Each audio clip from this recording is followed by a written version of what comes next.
तो rubber women part 2 की शुरुआत होती है एक लड़की को दिखाते हुए जो कि चाकू से एक नर्स को फॉलो कर रही थी। घायल नर्स भागते हुए बेसमेंट में आती है जहां पर स्कारलेट उसको मार डालती है। इसे मारकर वो थोड़ा सा हैप्पी फील करती है। लेटर ऑन हम स्कारलेट और उस लड़की रूबी को एक साथ एक बाथटब में देख पाते हैं जहां पर वो अपनी बैक स्टोरी बताती है। उसे उसके अंकल ने कहा था कि जब वो 6 साल की थी तब उसके पेरेंट्स कार एक्सीडेंट में मारे गए थे। रूबी का अंकल एक सैडिस्टिक साइको था जो कि उसको टॉर्चर करता था। जब वो 16 साल की हुई तब वो उसे उसके असली पेरेंट्स से मिलाने के लिए ले गया जो कि अपैरेंटली जिंदा थे। उनका एक्सीडेंट नहीं हुआ था बल्कि उन्होंने रूबी को उसे बेच दिया था और वो उसका असली अंकल भी नहीं था। रूबी इस चीज से काफी ज्यादा निराश और उदास और डिप्रेस्ड रहा करती थी। उसने फाइनली यहाँ पर आकर सुसाइड कर लिया और डेथ नोट में अपने अंकल का नाम लिख दिया था। But for her bad luck उसकी बॉडी एक रियल एस्टेट डेवलपर को मिल गई जिसने उसकी बॉडी को घर के पीछे ही दफना दिया। उसने उसके डेथ नोट को पढ़कर ये बात सभी से छुपाई थी एज इससे हाउस का प्राइस गिर जाता और तभी से रूबी इसी घर के अंदर ट्रैप हो गई थी। यानी कि इस घर के अंदर जो कोई भी मरता था वो यहाँ पर ट्रैप हो जाया करता था, यानी कि उनकी सोल्स यहाँ पर ट्रैप हो जाया करती थी। एंड इस कॉन्सेप्ट को हमने the haunting of hill house series के अंदर देख रखा है। अब रूबी और स्कारलेट एक दूसरे से ही प्यार करने लगे थे एज ये दोनों ही लेस्बियंस थे और हैरेसमेंट से गुजर चुके थे। रूबी यहाँ पर स्कारलेट को उसके साथ हमेशा रहने के लिए बोलती है, यानी कि उसको सुसाइड करने के लिए बोलती है। इस चीज को सुनकर स्कारलेट थोड़ी सी परेशान हो जाती है और वहां से उठकर चली जाती है।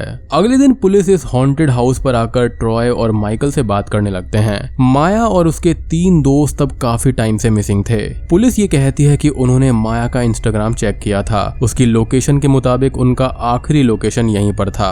पुलिस को यहाँ पर स्कारलेट पर शक होता है लेकिन उनके पास में कोई भी पुख्ता एविडेंस नहीं थे, जिसके चलते वो माइकल और ट्रॉय के ऊपर भी शक करने लगते हैं। एंड उसके बाद में वो दोनों ही पुलिस को वहां से भगा देते हैं। अब यहाँ पर हुआ ये था कि माया और उसकी दोस्त घर में ही मरी थी, इसलिए वो यहाँ पर भूत बन के ट्रैप हो गए थे। वो सीधे सीधे स्कारलेट को मारने के बजाय उसे हॉन्ट कर रहे थे ताकि वो परेशान होती रहे। इससे स्कारलेट की हेल्थ भी बिगड़ रही थी। अब एक दिन ये चारों मिलकर स्कारलेट को मारने का प्लान बनाते हैं जिसे रूबी आकर रोक देती है। एंड माया की एक दोस्त ये भी बोलती है कि रूबी काफी ज्यादा डेंजरस है एंड वो रूबी से काफी ज्यादा डरती थी क्योंकि रूबी ने उसकी फेस की स्किन को उतार दिया था। तो बेसिकली वो उनको धमकाकर वहां से भगा देती है।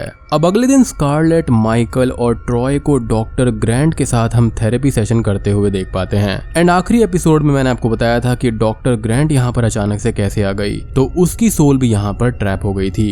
एंड इस घर की खास बात यह है कि जिंदा लोग इन मरे हुए लोगों को देख सकते हैं, उनसे बातें कर सकते हैं, उनको टच भी कर सकते हैं। लेकिन इन स्पिरिट्स का एक दायरा है जो कि मैं आपको अभी थोड़ी देर में बताऊंगा। और अब ये जो कॉन्सेप्ट है वो बिल्कुल द हॉन्टिंग ऑफ ब्लाई मैनर जैसा लग रहा है। खैर यहाँ पर अब माइकल एंड ट्रॉय को पता ही नहीं था कि डॉक्टर ग्रैंट एक गोस्ट बन चुकी है, जबकि स्कारलेट इस बारे में जानती थी। एंड यहाँ पर कुछ छुपे हुए असली पत्ते हैं जो कि थोड़ी देर में खुलेंगे, जो कि इस सीरीज का काफी बड़ा ट्विस्ट है। खैर अब हाउस के रेनोवेशन में इन्होंने पैसा खर्च कर दिया था। माइकल को भी अब घर के बाकी गोस्ट हॉन्ट कर रहे थे। उसे पिगमैन दिखा था जो कि AHS सीजन 1 के एपिसोड शिकागो मर्डर में था। ट्रॉय को ये सब माइकल का इल्यूजन लग रहा था एंड इससे इनके बीच में रिश्ते खराब हो रहे थे क्योंकि उसको ऐसा लगता था कि ये हॉरर थीम रेस्टोरेंट का आइडिया अच्छा नहीं है। खैर ट्रॉय अब एडम नाम के एक कॉन्ट्रैक्टर को घर के रेनोवेशन के लिए हायर करता है एंड बाद में उसके साथ ही उसका अफेयर भी शुरू हो जाता है। एडम अपने कोवर्कर मार्टिन के साथ में रिपेयरिंग कर रहा था कि तभी उसे वॉल के पीछे से बदबू आने लगती है, यानी कि उसी वॉल के पीछे जहां पर स्कारलेट ने बॉडीज को छुपाया था। अब यहाँ पर बॉडीज को तो छुपा दिया लेकिन कम से कम उन पर केमिकल्स तो डाल देती ताकि उस पर बदबू ना आती। एनीवेज अब वो वॉल तोड़कर चेक करता है तो उसे वहां पर 4 गर्ल्स की डेड बॉडीज मिलती हैं जिन्हें पुलिस कई महीनों से ढूंढ रही थी। डेड बॉडीज को देखकर ट्रॉय और माइकल के तो होश ही उड़ जाते हैं। बट तभी अचानक से ही एडम यहाँ पर मार्टिन को मारकर इन दोनों को ब्लैकमेल करने लगता है। असल में एडम यहाँ पर पूरी तरह से ब्रोक हो चुका था, उसका रिलेशनशिप भी टूट गया था। उसे इस नए रेस्टोरेंट में पार्टनरशिप चाहिए थी एंड साथ ही साथ उसको माइकल और ट्रॉय के साथ में एक फिजिकल रिलेशन चाहिए था।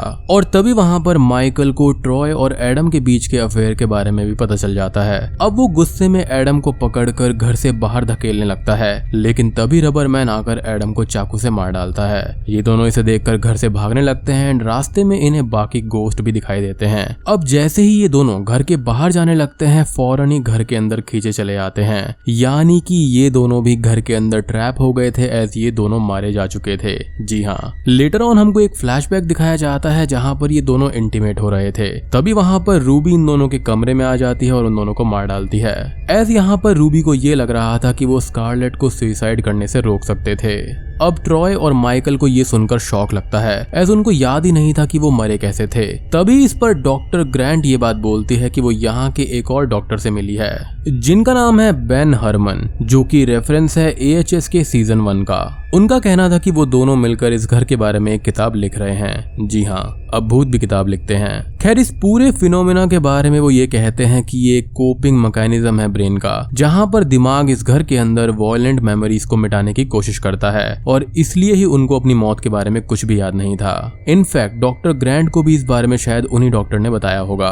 खैर, अब स्कारलेट स्कूल से घर पर आती है जहाँ पर वो पहले तो वॉल के अंदर डेड बॉडीज को देखती है, जहाँ पर उसको एडम और मार्टिन दिखते हैं जो कि मर चुके थे। उसके बाद में वो अपने डैड के रूम में जाती है जहाँ पर वो अपने दोनों ही डैड्स को मरा हुआ पाती है। अब ये तीनों बैठकर वहां बातें करने लगते हैं, जहां पर स्कारलेट के डैड रूबी के बारे में बताते हैं कि उसने ही उनको मार डाला है। जहां पर स्कारलेट ये बोलती है कि रूबी उसकी गर्लफ्रेंड है एंड उसके साथ में उसका अफेयर चल रहा है। इस बात को सुनकर वो काफी ज्यादा गुस्सा हो जाते हैं, लेकिन अब वो कुछ भी नहीं कर सकते थे क्योंकि वो भूत बन चुके थे एंड उनका दायरा सिर्फ इस घर के अंदर तक का ही था। घर से बाहर जाते ही रबरमैन उनको मार दिया करता था, यानी कि वो ना ही जिंदा थे और ना ही वो आफ्टर लाइफ में जा सकते थे। खैर, अब यहाँ पर स्कारलेट पूरी तरह से आजाद हो चुकी थी एंड उसने स्कूल जाना भी छोड़ दिया था। तो अब हैलोवीन की रात आती है जहाँ पर वो पार्टी में जाने का डिसाइड करती है एंड यहाँ पर हैलोवीन ही साल का एक लौता दिन था जहाँ पर भूत प्रेत इस घर से बाहर जा सकते थे। और मैंने आपको अपनी हैलोवीन वाली एक वीडियो के अंदर थ्योरी में बात बताई थी कि उस दिन हेल और धरती की जो बीच की लाइन होती है वो काफी कमजोर होती है एंड उस दिन भूत प्रेत धरती पर घूम सकते हैं।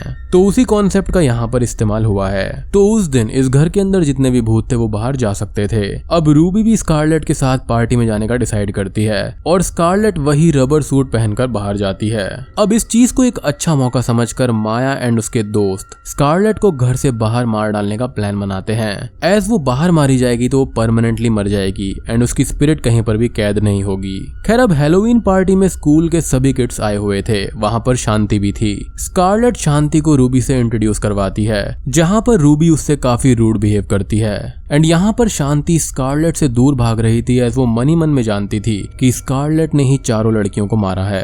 वो सीधे सीधे स्कारलेट से ये कहती है कि वो एक साइकोपैथ है एंड उसके अंदर कोई भी दया भावना नहीं है। वो लोगों को सिर्फ ऑब्जेक्ट्स की तरह इस्तेमाल करती है और उसको अपनी असली लाइफ जीनी चाहिए, ना कि घर पर रहना चाहिए। अब तभी वहां पर शांति स्कारलेट से अपनी फ्रेंडशिप खत्म कर देती है, जिससे उसको काफी बुरा लगता है। तभी माया और उसकी दोस्त वहां पर आकर शांति पर भी अटैक करने आती हैं, एज उसने पुलिस से इन्फॉर्मेशन छुपाई थी क्योंकि वो मनी मन में जानती थी कि ऐसा स्कारलेट कर सकती है।